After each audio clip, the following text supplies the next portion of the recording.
Good day, everyone. Abel and I will be your reporters regarding the topic family planning and contraception. But before we start, let me read first the key facts from the World Health Organization as of February 8, 2018. First, 214 million women of reproductive age in developing countries who want to avoid pregnancy are not using a modern contraceptive method. 2. Some family planning methods such as condoms help prevent the transmission of HIV and other sexually transmitted infections. 3. Family planning or contraception reduces the need for abortion, especially 79 unsafe abortion. 4. Family planning reinforces people's rights to determine the number and spacing of their children. Lastly, by preventing unintended pregnancy, family planning or contraception prevents deaths of mothers and children. So what is family planning? Family planning allows people to attain their desired number of children and determine the spacing of pregnancies. It is achieved through the use of contraceptive methods and the treatment of infertility. These are the benefits of family planning or contraception. The first one is promotion of family planning and ensuring access to preferred contraceptive methods for women and couples. It is essential to securing the well-being and autonomy of women while supporting the health and development of communities. Second is preventing pregnancy-related health risks in women. A woman's ability to choose if and when to become pregnant has a direct impact on her health and well-being. Family planning allows spacing of pregnancy and can delay pregnancies in young women and increase risk of health problems and death from early childbearing.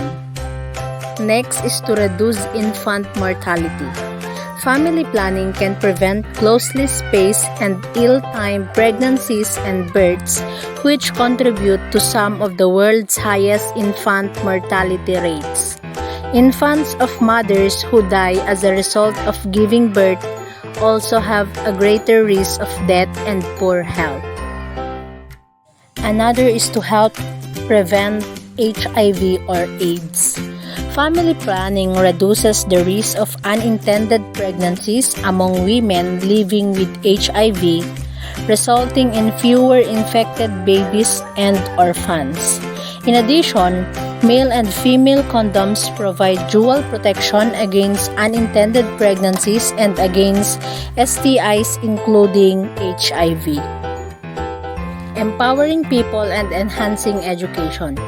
Family planning enables people to make informed choices about their sexual and reproductive health.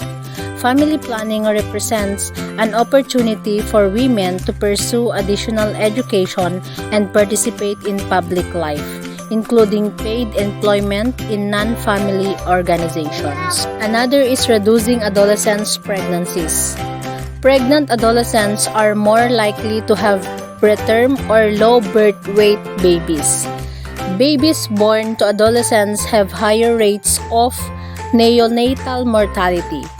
Many adolescent girls who became pregnant have to leave school. This has a long-term implications for them as individuals, their families, and communities. Lastly is the slowing population growth. Family planning is key to slowing unsustainable population growth and the resulting negative impacts on the economy, environment, and the national and regional development efforts. So, who provides family planning or contraceptives? It is important that family planning is widely available and easily accessible through midwives and other trained health workers to anyone who is sexually active, including adolescents.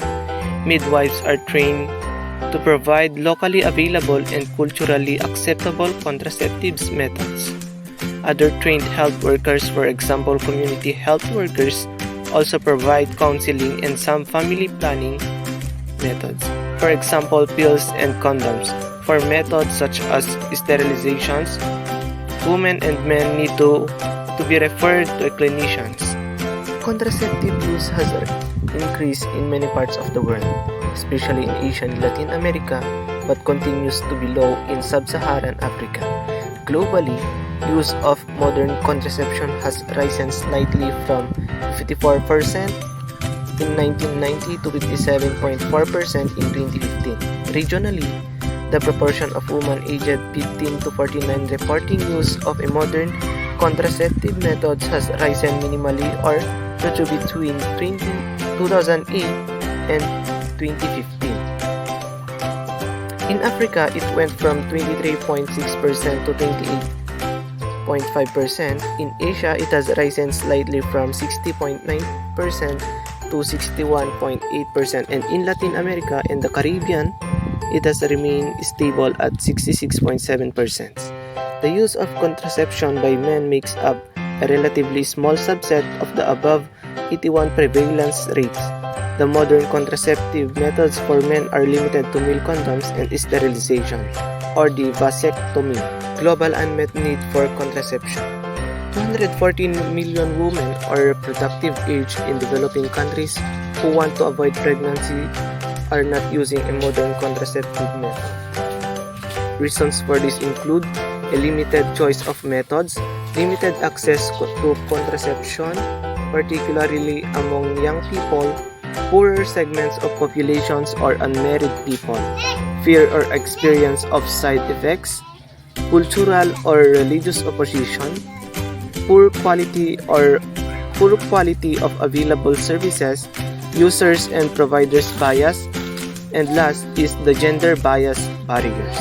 Here are the 8 modern methods of contraceptive. Number 1, combined oral contraceptive or the pill that contains 2 hormones, which is the estrogen and the progestogen.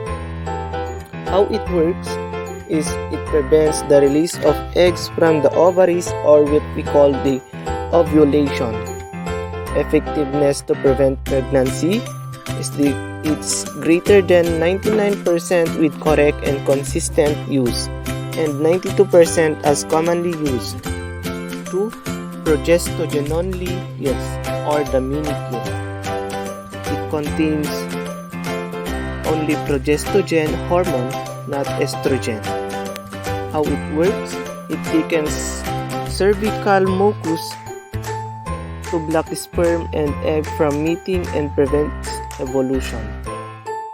Effectiveness to prevent pregnancy is 99% with correct and consistent use, 90 to 97% as commonly used. This can be used while breastfeeding, must be taken at the same time each day. Number 3 is implants. It has small, flexible rods or capsules placed under the skin of the upper arm, contains progestogen hormone only. It thickens cervical mucus to block sperm and egg from meeting and prevents ovulation. Its effectiveness to prevent pregnancy is 99%. Healthcare provider must insert and remove. Can be used for 3 to 5 years depending on implant. Irregular, vaginal bleeding, common but not harmful. Number 4 is progestogen only injectables. It is injected into the muscle or under the skin every 2 depending on the product. And it thickens cervical mucus to block sperm and egg from meeting and prevent ovulation. Its effectiveness is 99% with the correct and consistent use, and 97% as commonly used. 5 monthly injectables or combined injectable contraceptives. It is injected monthly into the muscle, contains estrogen and progestogen. It prevents the release of eggs from the ovaries, or what we call ovulation. It has the effectiveness of 99% with the correct and consistent use and 97% as commonly used. Number 7 is intrauterine device that contains copper, and it is a small flexible plastic device containing copper sleeves or wire that is inserted into the uterus. Copper component damages sperm and prevents it from meeting the egg. Its effectiveness is 99%, and longer and heavier periods during first month of use are common but not harmful. And it can also be used as emergency contraceptions. Lastly is intrauterine device levonorgestrel. It is a T-shaped plastic device inserted into the uterus. It thickens cervical mucus to block sperm. It has the effectiveness of greater than 99%, and it decreases amount of blood loss with menstruations. So, family planning benefits all. Committing human and financial resources to improve family planning services will not only improve the health and well-being of women and children, but it will also support efforts to achieve a sustainable global population.